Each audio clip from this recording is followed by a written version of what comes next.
অনুষ্ঠান কৃষির কথা উপভোগ করার জন্য।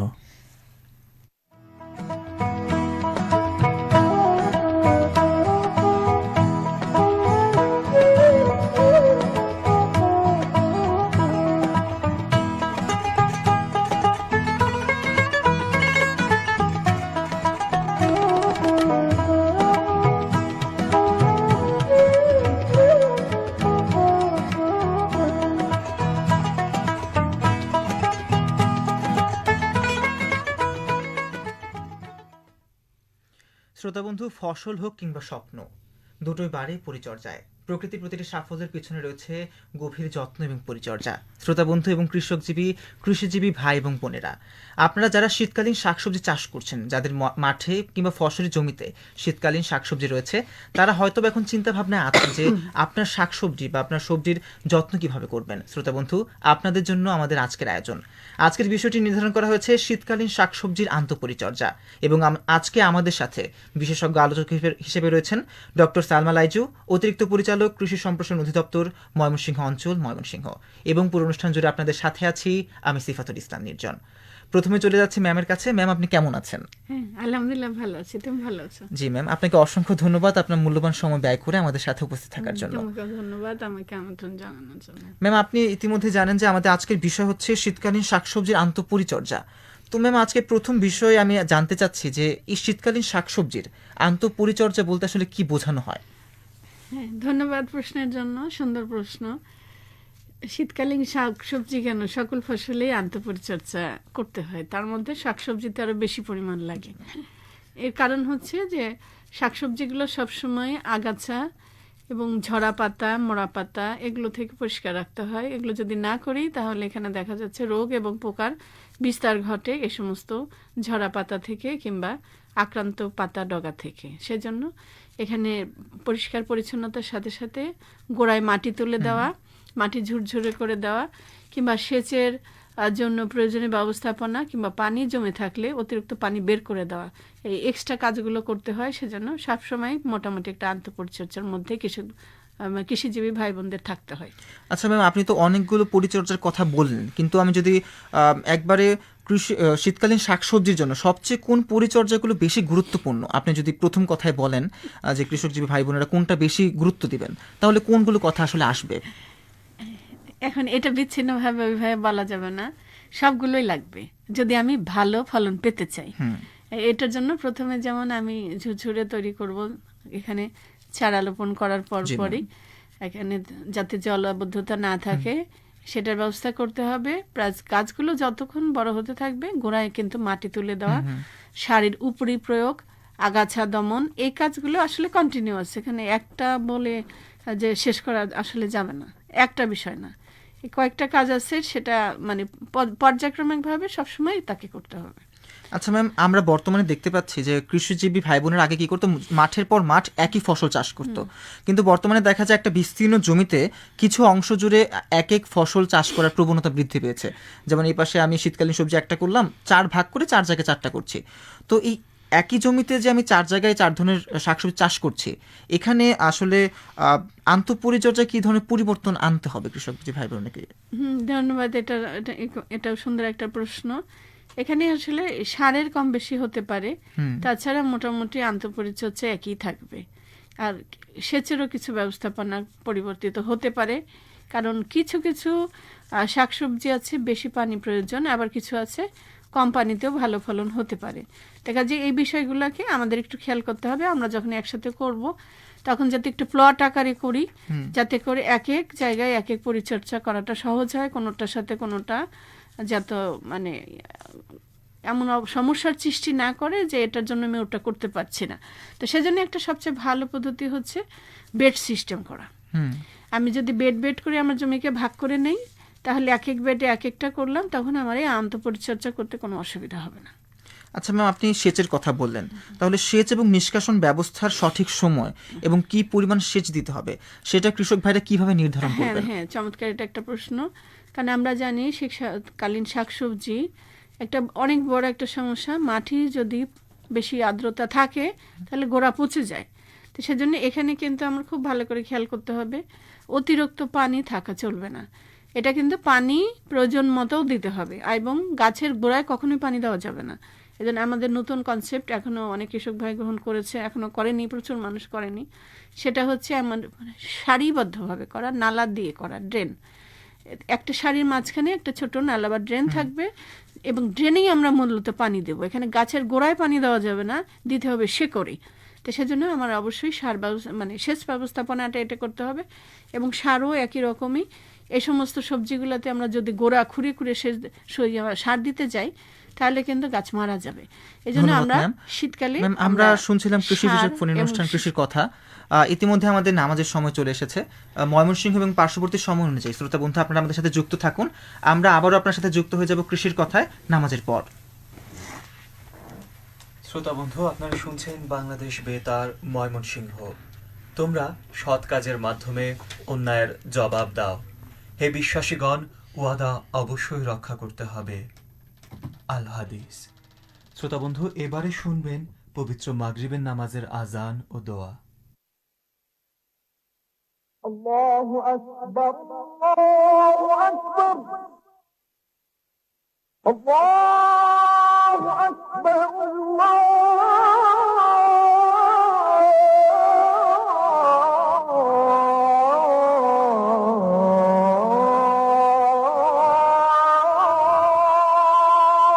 أكبر أشهد أن لا إله إلا الله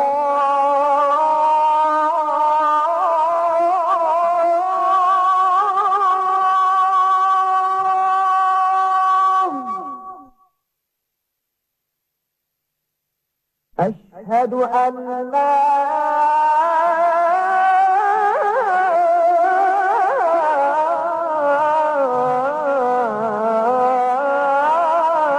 إله إلا الله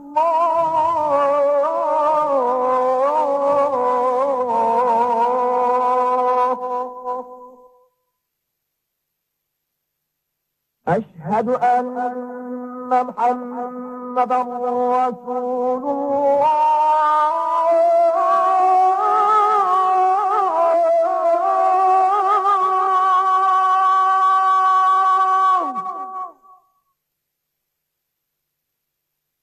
أشهد أن محمدا رسول الله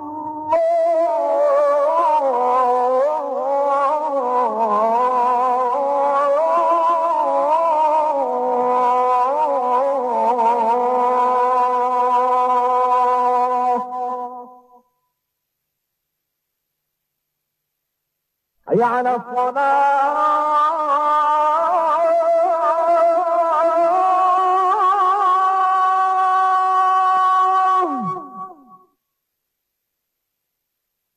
حي على الصلاة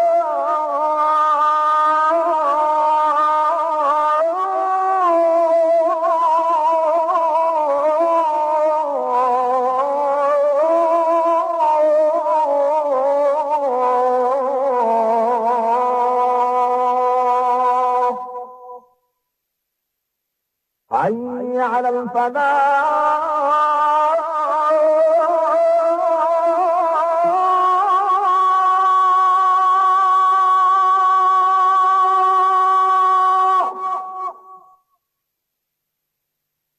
حي على الفلاح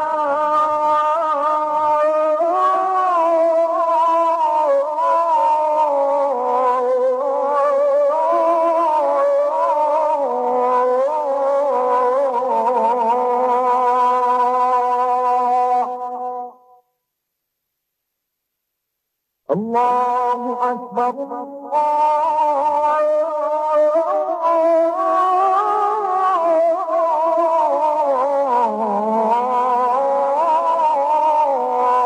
الله أكبر لا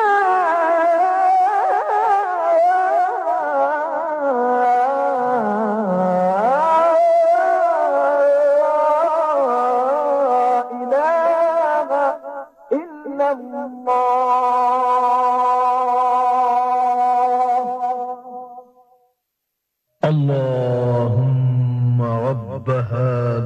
الدعوة التامة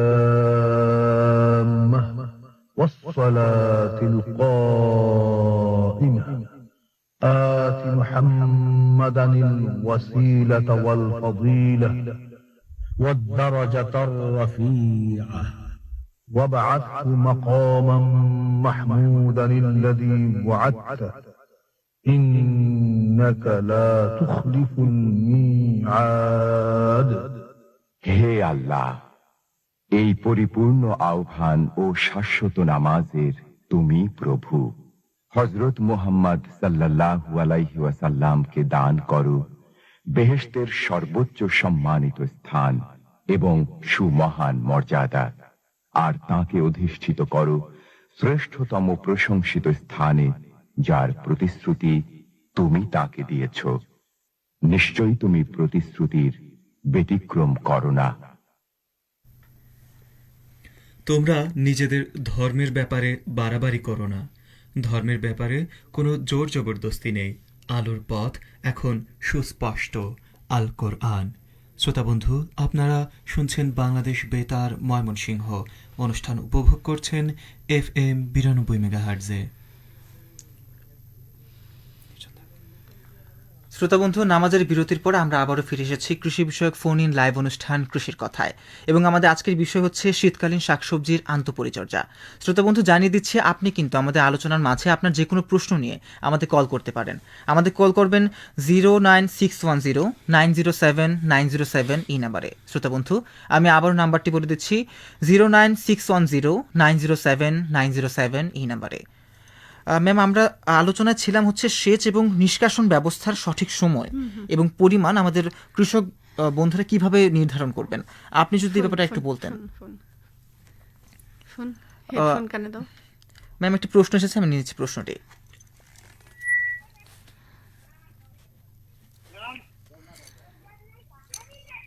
জি শ্রোতা বন্ধু, আপনার নামটি বলে প্রশ্নটি করুন।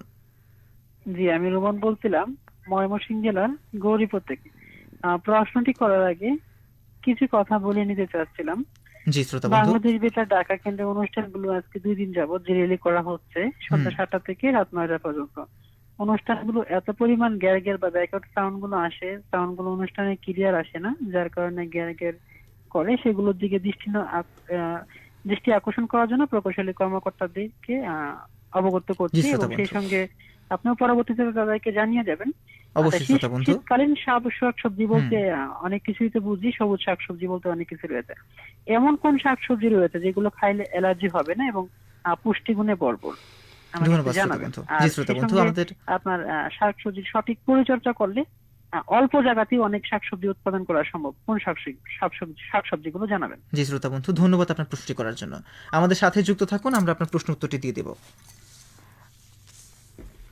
আমাদের সাথে যুক্ত থাকুন শ্রোতা বন্ধু, একটু পরে আপনার প্রশ্ন উত্তরটি আপনি পেয়ে যাবেন আশা করি। ম্যাম, আমরা ছিলাম হচ্ছে সেচ এবং নিষ্কাশন ব্যবস্থার সঠিক সময় এবং পরিমাণ কিভাবে নির্ধারণ করা উচিত। ধন্যবাদ। আবারও আমরা অনুষ্ঠানে ফিরে এসেছি। এখানে আমরা জি ম্যাম, আপনি বলুন। হ্যাঁ, সেচ যে আমরা দিতে চাচ্ছি সেটা দিতে হবে মানুষ যাতে কোনো রকম স্যাঁতস্যাঁতে ভাব না থাকে। মাটি সবসময় ঝুরঝুরে থাকবে, আলগা থাকবে, এবং এখানে অতিরিক্ত ময়েশ্চার থাকবে না। এটা আমরা দেখে বুঝতে পারবো। এবং আমরা ইদানিং আমাদের আধুনিক কিছু যন্ত্রপাতি কিন্তু কৃষিতে আসছে, তার মধ্যে একটা ময়েশ্চার মিটার। তা আমরা যদি ময়েশ্চার মিটার ব্যবহার করি, অনেক কৃষক ভাইরাও এখন ইদানিং দেখছি আমরা ব্যবহার করছে, তাহলে এটা কিন্তু আরও অ্যাপ্রোপ্রিয়েট হয়। এখানে কিন্তু নির্দিষ্ট ক্রপের জন্য কার কতটা পানি দরকার সেটা কিন্তু এখানে আমাদের ময়েশ্চার মিটারে দেখাবে। তা আপনারা আরও যদি এটা কনফার্ম হতে চান তাহলে একটা ময়েশ্চার মিটার ব্যবহার করা ভালো হবে। আর এটা না করতে চাইলে আমরা একটু দেখেই বুঝবো যে আমরা উপরে থেকে মাটি সরালে নিচে যদি দেখা যায় একটু আর্দ্রভাব আছে, তাহলে আমরা বুঝবো এখন পানির দরকার নেই। আমি বেশি পানি দিলে দেখা যাবে আমার গাছে উইল্টিং, গোড়া পচা এবং নানান ধরনের সমস্যা হতে পারে। কাজে এই বিষয়টা একটু খুবই জরুরি। এবং আমি আরো বলেছি কিন্তু নালা করে তৈরি করে, নালা যদি করে দেই তাহলে দেখা যায় যে অতিরিক্ত পানি নালা এসে জমা থাকবে, আমার গাছের কোনো ক্ষতি হবে না। আমি একটু আগে শ্রোতা বন্ধু প্রশ্ন করেছিলেন যে তিনি হচ্ছে এমন শাকসবজির কথা জানতে চান যেটা হচ্ছে অ্যালার্জি মুক্ত থাকবে এবং পুষ্টিগুণে ভরপুর। আচ্ছা, ধন্যবাদ। অ্যালার্জি এটা একটা শারীরিক সমস্যা। তো এমন কোনো শাকসবজি আমার মনে হয় জানা নেই যে কারো না কোনো প্রবলেম হতে পারে না, সবারই হবে। এটা নির্ভর করবে সে ব্যক্তির শারীরিক অবস্থার উপরে। সেজন্য আমরা দেখছি পুঁই শাক একজনের কোনো সমস্যা নেই, জি, আরেকজনের অ্যালার্জি হচ্ছে। ইভেন বেগুনও তাই, টমেটোতেও তাই। এগুলো কিন্তু সবগুলোতেই কারো না কারোর জন্য সমস্যা। তবে আমরা যতটুকু জানি ফুলকপি, আলু, গাজর এই ধরনের সবজিগুলোতে ওরকম খুব একটা প্রবলেম নাই বললেই জানা যায়। তো সেজন্য আমাদের এটা খেয়াল করতে হবে যে আমার আসলে শারীরিক সমস্যাটা কোথায়, এটা একটু আইডেন্টিফাই করে সবজিগুলো নির্বাচন করা উচিত। ম্যাম, আপনি বলেছিলেন যে পরিচর্যার মাধ্যমে আসলে ফসলের উৎপাদন অনেক বেশি বৃদ্ধি করা সম্ভব। শ্রোতা বন্ধু আবার এটা জানতে চেয়েছিলেন তিনি কিভাবে অল্প জমিতে অনেক বেশি পরিমাণে ফসল মানে শাকসবজি উৎপাদন করতে পারবেন। হ্যাঁ, এটা সময়ের দাবি। আমি ওনাকে ধন্যবাদ জানাচ্ছি সুন্দর একটা প্রশ্ন করার জন্য। আমাদের এখন জমি কমে গেছে, তো এখন আমরা কিভাবে অল্প জমিতে বেশি লাভজনক উপায়ে চাষাবাদ করতে পারি সেটা আমাদের জন্য আগামী দিনগুলোতে আরো খেয়াল করতে হবে। তো এই জন্য সবচেয়ে যেটা প্রয়োজন মাটির স্বাস্থ্য। মাটি যদি আমার সুস্বাস্থ্যের অধিকারী না হয়, তো সেখানে তো ফসল এমনিতে উৎপাদন হবে না, আবার অল্প জায়গায় বেশি তো প্রশ্নই ওঠে না। তো এই জন্য আমি যদি মাটিতে, আমরা জানি মাটিতে 5 ভাগ জৈব পদার্থ থাকার কথা, কিন্তু বাংলাদেশের মাটি, বিশেষ করে ময়মনসিংহ মাটিতে এটা আছে 1 থেকে 1.5-এর মধ্যে। তাহলে 1 থেকে 1.5-এর মধ্যে সেই মাটি দিয়ে কোনোদিনও সেরকম চাঙ্কিত ফলন করা সম্ভব না। এখন আমি আমার ভাইকে পরামর্শ দেব, আপনার মাটির জৈব পদার্থর পরিমাণটা আপনি বৃদ্ধি করুন, তাহলে আশা করা যায় খুব অল্প জায়গা থেকে আপনি অনেক পরিমাণ ফসল আহরণ করতে পারবেন। এবং এটি বৃদ্ধি করার উপায় হিসাবে আপনাকে প্রচুর ছাই, চিটা ধান, ভার্মি কম্পোস্ট, পচা গোবর, আবর্জনা পচা সার, টাইকোডার্মা সার, তরল জৈব সার, সরিষার কোলের হরলিক্স, এগুলো প্রয়োগ করতে হবে। এর সাথে থাকবে সামান্য পরিমাণ রাসায়নিক সার। এখানে এইরকম করে যদি আমরা পরিচর্যা করি, অল্প জায়গায় অবশ্যই অধিক ফলন পাবো ইনশাআল্লাহ। শ্রোতা বন্ধু যিনি প্রশ্নটি করেছিলেন কিভাবে অল্প জমিতে পরিচর্যার মাধ্যমে আপনি অধিক ফসল পাবেন, আশা করি আপনি আপনার উত্তরটি পেয়ে গেছেন। আচ্ছা ম্যাম, আমরা আন্তঃপরিচর্যার কথা বলছি। এখন চারা গাছ যে গাছ থেকে যখন ফল দিবে সেই পর্যায়ে যাওয়ার সময় তার কি বিশেষ কোনো পরিচর্যা দরকার রয়েছে? হ্যাঁ, যখন ফুল ফল উৎপাদন হবে তখন? অবশ্যই এটার প্রয়োজন রয়েছে। আমরা যখন জাস্ট লাগাবো সেই মুহূর্তে একরকম, এই গাছটা একটু বড় হয়ে ফুল আসার আগে আমাকে অবশ্যই এই সময়টা পর্যন্ত প্রচুর খাবারের যোগান থাকতে হবে, কারণ গাছের এই প্রাথমিক স্বাস্থ্যটার উপরে প্রতিফলনই হবে ফুল ফল। গাছে যখন খুব ভালো করে গ্রো করতে না পারবে, তখন কিন্তু তার যখন ফুলটা হবে সেটা অপরিপক্ক হবে, ফুলটা ঝরে যাবে, ফ্রুট সেটিং হতে পারবে না। ফ্রুট সেটিং হলো ফ্রুটটা খুব ছোট থাকবে। তো সেজন্য আমাকে যখন আমি লাগাবো ওই সময় মাটির অবস্থানটা, কন্ডিশনটা খুবই ভালো থাকা দরকার, প্রচুর খাবার থাকা দরকার, যাতে করে গাছের শিকড়টা দ্রুত বৃদ্ধি পায় এবং প্রচুর ফল ফুল ধরে। এই বিষয়টা আমাকে তাহলে ম্যাম আমাদের চারা গাছ লাগানোর শুরুর পর্যায়ে মাটিতে প্রচুর পরিমাণ জৈব সার দিতে হবে যাতে বেশি করে ফল গাছে ধরে। অবশ্যই। আচ্ছা, ধন্যবাদ ম্যাম। ম্যাম, একটা প্রশ্ন হচ্ছে, শীতকালীন সবজিতে আমরা দেখতে পাই অনেকে মালচিং প্রয়োগ করে কিংবা কালো পলিথিন দিয়ে পুরো জমিটা ঢেকে দেয়, তো এটার ভূমিকা আসলে কতটুকু বা এটা আসলে কি জন্য করা হয়? ধন্যবাদ। মালচিং এর কাজ দুটা, এক হচ্ছে আমার জমিতে রস আটকে রাখা, সেকেন্ড হচ্ছে অতিরিক্ত তাপ থেকে কিংবা অতিরিক্ত ঠান্ডা থেকে গাছের শিকড়কে রক্ষা করা। তো দুটা কারণে আমরা মালচিং করে থাকি। তবে বর্তমান সময়ে কালো পলিথিনের যে প্রচলনটা হয়েছে, মানে এখানে কিন্তু যারা পরিবেশবিদ তারা কিন্তু এটাকে ভালো চোখে দেখছে না, কারণ এই পলিথিনগুলো নষ্ট করার জন্য কিন্তু আমার পরিবেশকে অনেক নষ্ট করতে হচ্ছে, প্রচুর গ্যাস বাতাসে কার্বন ডাইঅক্সাইড যোগ হচ্ছে। কাজে এখানে আমাদের উচিত, যেমন আমাদের আগের জেনে দেখতাম খড়কুটা এবং নাড়া এবং এগুলো আমাকে ব্যবহার করা হতো, কিন্তু আজকাল এগুলো গোখাদ্যের সংকটের জন্য এগুলো আর ওরকম পাওয়া যায় না। তারপরে আমাদের চেষ্টা করতে হবে আমরা যেন সেই খড়কুটা নাড়া ব্যবহার করি, না হলেও পুরাতন কাপড়, এটা কিন্তু আরেকটা টেকনোলজি বের হয়েছে, পুরাতন কাপড় আমরা ফেলে দিই, এটা না দিয়ে আমরা যদি এটা মালচিং পেপার হিসেবে ইউজ করি, তাহলে একসময় কাপড়টা কিন্তু পচে মাটিতে মিশে যাবে এবং পরিবেশ কোনো দূষণ করবে না। তো সেজন্য মালচিং এটা খুবই গুরুত্বপূর্ণ। এরপরে আমরা যে সমস্ত লেটের সবজিগুলো লাগাবো তখন কিন্তু বৃষ্টি এসে যাবে, তো এই সময় বৃষ্টিতে মাটি যদি সরে যায় তাহলে আমার গাছের শিকড় ক্ষতিগ্রস্ত হবে, তো ওই সময় মালচিং খুবই প্রয়োজনীয়। আশা করি উত্তরটা পেয়েছেন। শ্রোতা বন্ধু, আপনারা ইতিমধ্যে জেনে নিলেন যে মালচিং এর গুরুত্ব আসলে কতটুকু এবং মালচিং এর ক্ষেত্রে যে আমরা সবসময় কালো পলিথিন ব্যবহার করি সেটা আসলে পরিহার করা দরকার। আশা করি আপনারা আজকের সতর্কবাণীটি মেনে নেবেন। ম্যাম, একটা প্রশ্ন ছিল হচ্ছে এই যে শীতকালীন শাকসবজি রয়েছে সেখানে আগাছা দমন বা জমি পরিষ্কার রাখার জন্য কৃষকরা কি কি পদ্ধতি অনুসরণ করতে পারেন? হ্যাঁ, ধন্যবাদ। আমাদের নর্মালি যে এখনকার যেটা ট্র্যাডিশন দাঁড়িয়েছে আগাছানাশক ব্যবহার করে, জি ম্যাম। কারণ লেবার পাওয়া যায় না, এটা বাস্তব একটা সত্য। সেজন্য তারা কি করবে, এই লেবারের চাহিদা পূরণ করার জন্য যত্রতত্র আগাছানাশক ব্যবহার করে থাকে। কিন্তু সাম্প্রতিক একটা গবেষণায় আসছে প্যারাকোয়েট 2,4-D এই ধরনের জি ম্যাম। আগাছাগুলো, এগুলো মানুষের একটা মারণাস্ত্র, সোজা কথা। এবং বাংলাদেশে একটা গবেষণায় উঠে এসেছে যে 47% পুরুষ কৃষক যারা এগুলো ব্যবহার করে তারা কিন্তু অধিক মাত্রা ক্যান্সারে আক্রান্ত, কিডনিতে আক্রান্ত, শ্বাসকষ্ট, লিভার সিরোসিস, এরকম নানান মরণ ব্যাধিতে তারা আক্রান্ত হচ্ছে। এবং এর ফলে যারা এগুলো ব্যবহার করে তাদের সন্তানদেরও, মানে তারা যদি সন্তান প্রজনন সক্ষম হয় তাহলে দেখা যায় তাদের প্রতিবন্ধী বাচ্চা উৎপাদনও হার বৃদ্ধি পেয়েছে। জি ম্যাম। কাজে এটা কোনোভাবে কাম্য নয়। আমি আমার কৃষিজীবী ভাইদের বলবো যে একটা মালচিংও কিন্তু আগাছা দমনের আরেকটা পদ্ধতি। তা আপনারা মালচিং করুন এবং যথাসময়ে একটু নিড়ানি কিংবা উইডার ব্যবহার করে আগাছা দমনের কথা ব্যবস্থা করুন, তাহলে আমার মনে হয় সেটা সবচেয়ে আমাদের জন্য ম্যাম, স্বাস্থ্যসম্মত যদি হবে। কৃষিজীবী ভাই বোনদের জন্য মালচিংটা একটু বলে দিতেন, যে মালচিং বলতে বাংলাতে অনেক আঞ্চলিক কৃষিজীবী রয়েছেন তাদের জন্য বলে হ্যাঁ, দিতেন যদি একটু। ধন্যবাদ। মালচিং আসলে জাবরা প্রয়োগ, এটা বাংলাতে এটাই বলে। তা আমাদের কিন্তু আরেকটা সুবিধা আছে, এই মুহূর্তে অনেক জমিতে কচুরিপানা আছে। জি ম্যাম। হ্যাঁ। কচুরিপানা কিন্তু চমৎকার একটা মালচিং, বিশেষ করে আলুর জমিতে।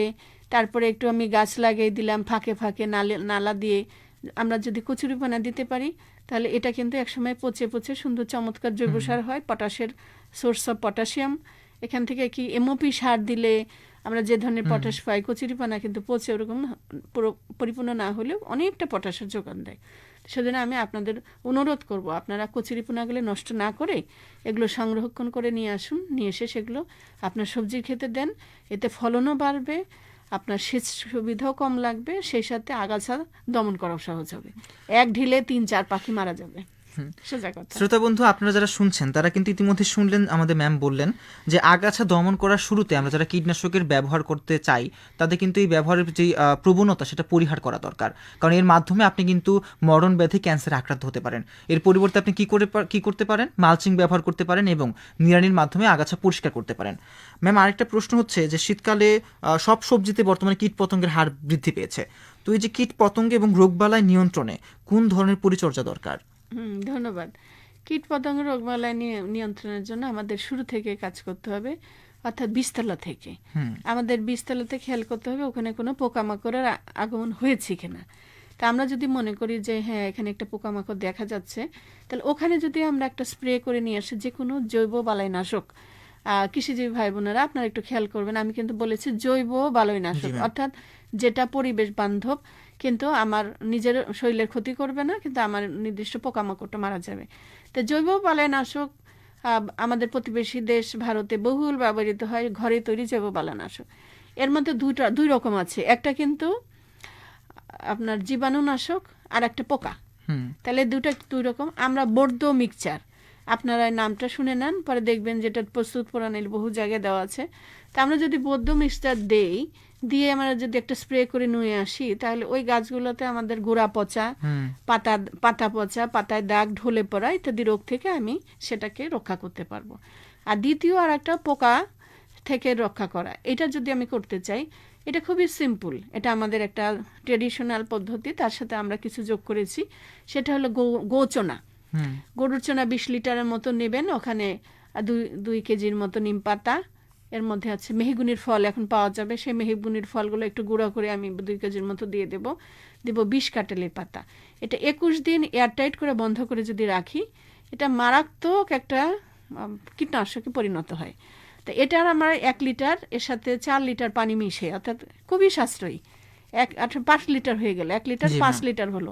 এটা আমি বীজতলাতে যদি সুন্দর করে স্প্রে করে দেই, তাহলে পাতা খেকো পোকাগুলো কিন্তু প্রথমে থাকে, এগুলো কিন্তু সমস্ত মারা যাবে, কিরা নষ্ট হবে, এবং আমি একটা ফ্রেশ গাছ কিন্তু জমিতে লাগাতে পারবো। ম্যাম পদ্ধতিটা যদি একটু বলতেন, যে গোচানা, নিম পাতা, মেহগনি পাতা, 20 কাটালি হ্যাঁ, এবং এর সাথে 4 লিটার পানি। না না, 4 লিটার পানি না, প্রথমে আমি 20 লিটার গোচনা নেব একটা এয়ার টাইট কন্টেনারে, যেখানে যেখানে বাতাস কোনো বাতাস ঢুকতে পারবে না।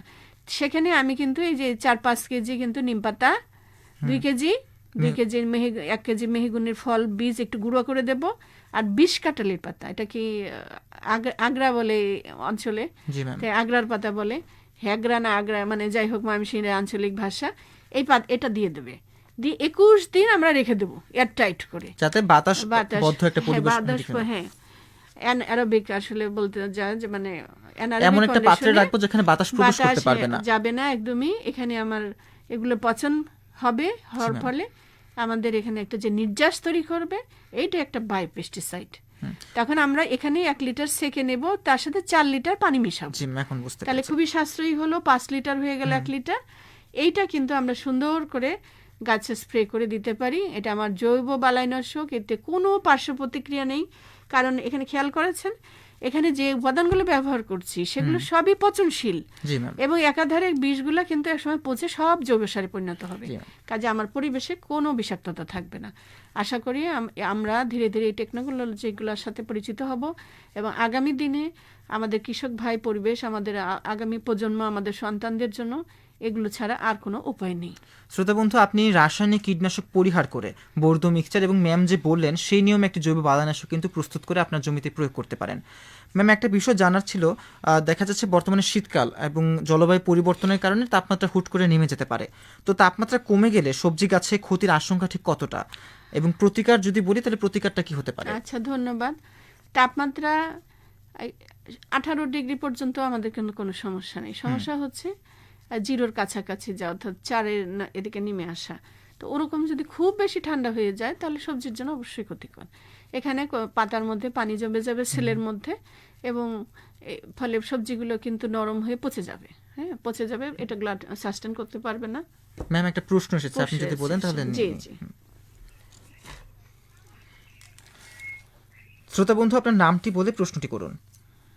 জি, আমি রোমন বলছি ময়মনসিংহ গৌরীপুর থেকে। তো ম্যাডামের প্রশ্নের আগে ম্যাডামে যেটা বলছিল যে হ্যাগ্রা পাতা না, এটাকে হবে মানে এগ্রা পাতা। এগ্রা পাতা গাছ যেটাকে বলে সেটা ময়মনসিংহের আঞ্চলিক ভাষা এটাকে এগ্রা পাতা বলে। কারণ আমাদের যারা বন্ধুরা রয়েছে, কৃষিজীবী ভাই বন্ধুরা আমার মতো, তো এই বেলা একটু উচ্চারণে একটু ভুল হবে, যার কারণে একটু ম্যাডামের একটু উচ্চারণটা আমি এখানে জড়িয়ে দিলাম। আর আমার প্রশ্ন হচ্ছে একটা, যে আসলে শীতকালীন শাকসবজি তো আমরা খাবো, কিন্তু কোন শাক সবজিগুলোতে আসলে বেশি গুণ পুষ্টি পাওয়া যাবে, এবং ক্যান্সারের রোগী যারা এবং যারা গর্ভবতী দুগ্ধদানকারী মায়েরা রয়েছে তারা আসলে কোন ধরনের শাকসবজি বাছাই করে নেওয়া সম্ভব হবে? ধন্যবাদ শ্রোতা বন্ধু প্রশ্নটি করার জন্য। আমাদের সাথে যুক্ত থাকুন, আপনার প্রশ্ন উত্তর দিয়ে দেব। একজন কৃষিজীবী শ্রোতা বন্ধু কল দিয়েছিলেন, তিনি বললেন যে হ্যাগ্রা পাতা বলা হয় তার এলাকায়, এবং তিনি প্রশ্ন করেছেন যে শীতকালীন শাকসবজি তো অনেক রয়েছে, কিন্তু এর মাঝখানে সবচেয়ে পুষ্টিগুণ সমৃদ্ধ শাকসবজি কোনটা, এবং কোনটা খেলে আসলে যারা ক্যান্সারে আক্রান্ত কিংবা গর্ভবতী মারা রয়েছেন তাদের জন্য উপকার হবে? ধন্যবাদ এই সুন্দর একটা প্রশ্নের জন্য। আসলে আল্লাহ পাকের সৃষ্টি বিস্ময়কর, এখানে কোনটার মধ্যে গুণ নাই এরকম জিনিসই আমরা খুঁজে পাইনি এই পর্যন্ত, সবগুলোর মধ্যেই গুণ আছে।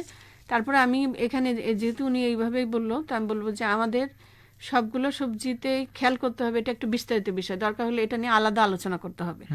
কারণ এখানে রন্ধন প্রণালী আছে, কোনোটা কাঁচা খেতে হয়, কোনোটা অর্ধসিদ্ধ খেতে হয়, কোনোটা ভালো করে সিদ্ধ করে খেতে হয়। কাজে আপনার এটা সমস্ত নির্ভর করবে আপনার পুষ্টি জ্ঞানের উপর। আপনার এই শুধু পুষ্টিকর খাবার খেলেই মানে থাকলেই হবে না, আমি সেটা কিভাবে প্রিপেয়ার করছি, কিভাবে খাচ্ছি, এটার উপর নির্ভর করবে আমার কিন্তু পুষ্টির প্রাপ্যতা। তো সেজন্য সবগুলোর মধ্যেই এক একটার মধ্যে এক একটা পুষ্টি আছে। তারপরে আমি একটা মানে সংক্ষেপে বলতে চাই, আমাদের রংধনু খাবার খেতে হবে। রংধনু অর্থাৎ বিভিন্ন কালারের, যেমন 7টা কালার রংধনুতে আছে। তারপরে পুষ্টিবিজ্ঞানের বলে থাকেন যে আমাদের প্রত্যেকদিন মিনিমাম 5 কালারের খাবার খাওয়া উচিত। সবগুলাতেই প্রচুর পুষ্টি আছে, আপনি এগুলো অবশ্যই খেতে পারেন। বিট অর্থাৎ শালগম, তা আমরা এগুলো অবশ্যই খাবো, এবং এই আবারও পুষ্টি জ্ঞান সম্পর্কে আমাদের নেক্সট কোনো প্রোগ্রাম হলে আমরা সেখানে বিস্তারিত আলোচনা করব। শ্রোতা বন্ধু, আশা করছি আপনি আমার প্রশ্নের উত্তরটি পেয়ে গেছেন। ম্যাম, একটা প্রশ্ন ছিল যে এখন বেশিরভাগ সময় সবার মুখে জলবায়ু পরিবর্তনের কথা অনেক বেশি শুনে থাকি। দেখা যায় অনিয়মিত বৃষ্টিপাত হচ্ছে কিংবা কুয়াশা শিলাবৃষ্টি। তো এই অনিয়মিত বৃষ্টিপাত, কুয়াশা বা শিলাবৃষ্টি এই সময়ে কৃষকের অতিরিক্ত কি পদক্ষেপ নিতে পারে তার যে জমি রয়েছে সেটা সুস্থ ভালো রাখার জন্য? ধন্যবাদ, খুব সুন্দর একটা প্রশ্ন। এটা যারা আমরা প্রায়শ খেয়াল করছি, দেখা যাবে যে আমাদের এই মার্চে শুরু হয়ে যাবে প্রচন্ড খরা। ওই সময় খরা থাকবেন এবং ওই সময় কিন্তু অনেক শীতকালীন সবজি থাকে, কিন্তু দেখা যাচ্ছে সেচের প্রচন্ড অভাব এবং সবজিগুলো দেখা যাচ্ছে অনেকদিন আমরা রাখতে পারতাম সেটা রাখতে পারছি না, পানির লেয়ারও নিচে চলে যাচ্ছে। তো এটা আমাদের বিশাল একটা সমস্যা। এবং তারপরে আবার এখন দেখা যাচ্ছে খুব ঘন ঘন বৃষ্টি হচ্ছে। কয়েকদিন আগে আমরা দেখলাম অনেকেই শীতকালীন সবজি লাগিয়েছিল, কিন্তু বৃষ্টিতে সেগুলো সম্পূর্ণ নষ্ট হয়ে গেছে, ওগুলো আবার পুনঃস্থাপন করতে হচ্ছে। তো এটা একটা আমাদের মেজর সমস্যা। তো এর জন্য আমি বলবো যে আমাদের মানে কৃষিজীবী ভাই বোনেরা যারা আগামী দিনের কৃষিকে নিয়ে ভাবছেন, তাদের চিন্তা করতে হবে আমাদেরকে পলিশেড এখানে চলে যেতে হবে। এটা যদি আমরা করি তাহলে দেখা যায় অতিরিক্ত তাপ এবং বিশেষ করে খরা থেকে আমাদের ফসলগুলোকে রক্ষা করতে পারবো।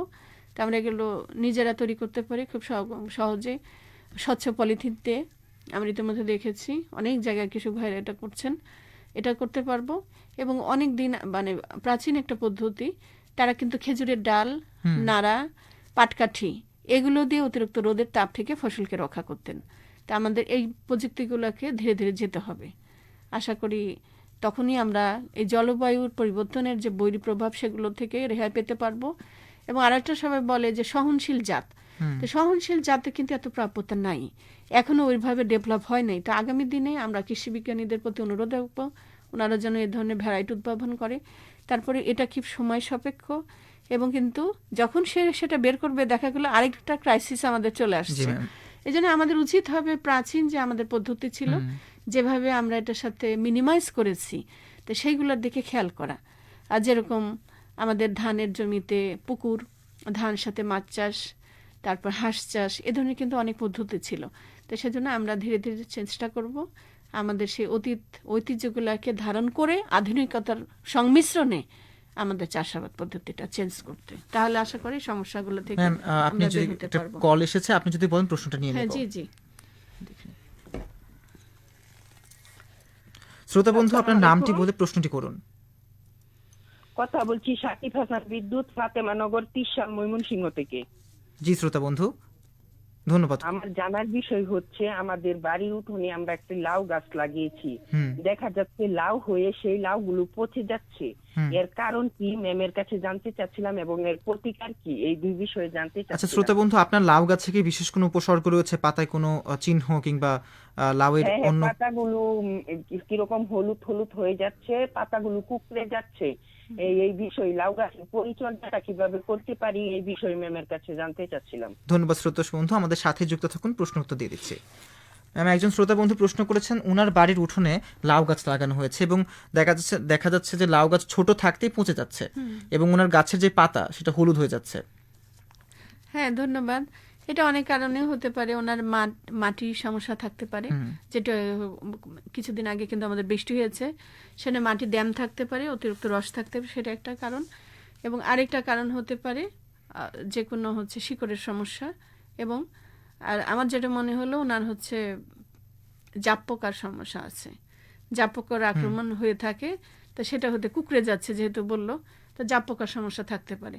তো যে সমস্যাই হোক, আমরা কিন্তু সবজি চাষে খেয়াল করতে হবে আপনার মাটিটা যেন ঝুরঝুরে থাকে, শুকনো থাকে। আর আপনার মাটিতে যদি সমস্যা থাকে, আমি এই লাউ গাছগুলো চেঞ্জ করে, এখনো সময় আছে, আপনি আরেকটা লাউ গাছ লাগাতে পারেন।